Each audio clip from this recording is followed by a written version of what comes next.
मध्य प्रदेश के एक छोटे से गांव रामपुर में कई महीनों से अजीब घटनाएं हो रही थी। गांव के लोग शाम ढलते ही अपने घरों के दरवाजे बंद कर लेते थे। कारण था जंगल के किनारे बने एक पुराने मंदिर में रहने वाला एक रहस्यमयी साधु। लोग उसे महाकाल बाबा कहते थे कि उसे भविष्य दिखाई देता है। वह किसी के घर में होने वाली घटना पहले ही बता देता था। किसी के बीमार पड़ने से पहले सब कुछ बता देता। किसी के खेत में नुकसान होने वाला हो तो वह पहले ही बता देता। धीरे धीरे पूरे इलाके में उसकी चर्चा फैल गई। लोग दूर दूर से उसके दर्शन करने आने लगे। लेकिन इसी दौरान एक और अजीब बात होने लगी। जो लोग बाबा के पहले ज़्यादा करीब जाते वे कुछ दिनों बाद अचानक गायब हो जाते। पहले एक किसान गायब हुआ, फिर उसके बाद एक व्यापारी गायब हुआ, फिर गांव का एक नौजवान। लेकिन हर बार बाबा यही कहता, उन्हें देवता ने बुला लिया है। गांव वाले डर जाते, कोई सवाल नहीं पूछता। इसी गांव में अर्जुन नाम का एक युवक रहता था। वह पढ़ा लिखा था। उसे बाबा की बातें शुरू से ही अजीब लगती थी। एक दिन उसका सबसे अच्छा दोस्त राकेश भी गायब हो गया। राकेश आखिरी बार बाबा के मंदिर में देखा गया था। जब अर्जुन का शक यकीन में बदलने लगा तो उसने तय किया कि वह सच पता लगाएगा। उस रात वह चुपचाप मंदिर के पास पहुंच गया। जंगल में घना अंधेरा था।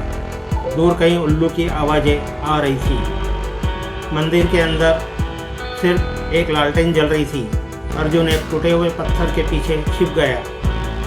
करीब आधी रात के बाद उसने देखा कि बाबा मंदिर के बाहर निकला। लेकिन वह अकेला नहीं था। उसके साथ दो और आदमी थे।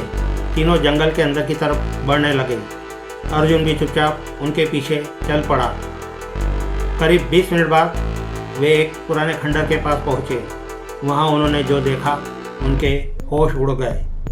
गांव के गायब हुए कई लोग वहाँ कैद थे। उनके हाथ पैर बंधे हुए थे। कुछ रो रहे थे, कुछ मदद मांग रहे थे। अर्जुन समझ गया बाबा कोई संत नहीं था, वह एक अपराधियों का बहुत बड़ा सरगना था। लेकिन असली रहस्य अभी बाकी था। अचानक उसे किसी ने पीछे से पकड़ लिया। उसके मुंह पर कपड़ा रख दिया गया। कुछ ही सेकंड में उसकी आंखों के सामने अंधेरा छा गया। जब उसकी आंख खुली वह एक अंधेरे कमरे में बंद था। उसके सामने वही बाबा बैठा हुआ था। लेकिन अब उसके चेहरे पर दाढ़ी नहीं थी, सिर पर जटा नहीं थी। उसने अपना पूरा भेष उतार दिया था। वह हंसते हुए बोला, तुम बहुत समझदार निकले अर्जुन, लेकिन अब यह समझदारी तुम्हें बचा नहीं पाएगी। अर्जुन ने पूछा, तुम कौन हो? बाबा मुस्कुराया।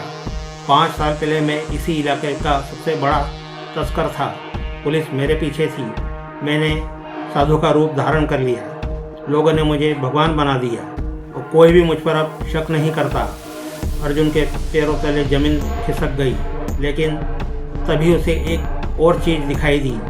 कमरे के एक कोने में एक पुराना रेडियो पड़ा हुआ था और उसकी लाल बत्ती जल रही थी। अर्जुन समझ चुका था कि रेडियो चालू है और शायद उसकी आवाज़ कहीं न कहीं तो पहुंच रही है। अब उसने जानबूझकर बाबा से ज़्यादा बातें करना शुरू कर दी। वह लगातार सवाल पूछता रहा और बाबा से लगातार बात करता रहा और बाबा अपने अपराधों का घमंड करते हुए सब कुछ बताता गया। उसे यह नहीं पता था कि रेडियो का सिग्नल जंगल के बाहर खड़ी पुलिस की गाड़ी तक पहुंच रहा था। दरअसल अर्जुन ने घर से निकलने के पहले अपने पुलिस अधिकारी चाचा को सब कुछ बता दिया था। पुलिस पहले से आसपास तेजी से निगरानी कर रही थी। उन्हें सिर्फ सबूत चाहिए थे और वह सबूत अब खुद बाबा दे रहा था। कुछ ही मिनट बाद बाहर गोलियों की आवाज़ गूंज उठी। पुलिस ने पूरे खंडर को घेर लिया। अपराधियों में भगदड़ मच गई। कई लोग पकड़े गए, कई भागने लगे। लेकिन बाबा जंगल की तरफ भाग निकला। अर्जुन उसके पीछे दौड़ा। बारिश शुरू हो चुकी थी। जंगल की मिट्टी फिसलन भरी हो गई थी। बाबा पूरी ताकत से भाग रहा था। अचानक वो एक पुरानी खदान के किनारे पहुंच गया। उसे अंधेरे में गहराई दिखाई नहीं दी।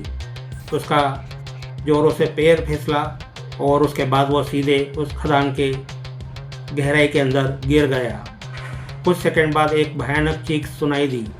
फिर सब कुछ शांत हो गया। पुलिस नीचे पहुंची, लेकिन वहाँ कोई नहीं था।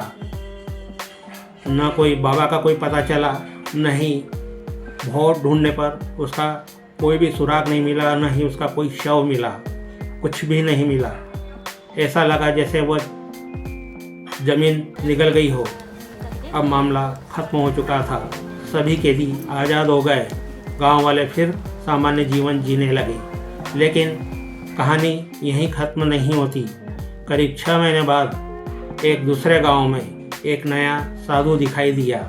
उसकी लंबी दाढ़ी थी और उसकी बड़ी बड़ी जटाएं थी और लोग कहते थे कि उसे भविष्य दिखाई देता है। एक दिन किसी ने उसकी तस्वीर खींची। जब तस्वीर गांव के सरपंच के पास पहुंची तो उसके हाथ कांपने लगे, क्योंकि तस्वीर में दिखाई देने वाला वह साधु और कोई नहीं था, बिल्कुल उसी महाकाल बाबा जैसा था जिसे पूरी दुनिया मरा हुआ समझ रही थी। तो दोस्तों, आपको ये कहानियाँ कैसी लग रही है, आपकी राय का मैं बेसब्री से इंतज़ार कर रहा हूँ। आप ज़रूर बताएं। फिर मिलते हैं आगे शानदार कहानी के साथ। आपका बहुत बहुत धन्यवाद। नमस्कार।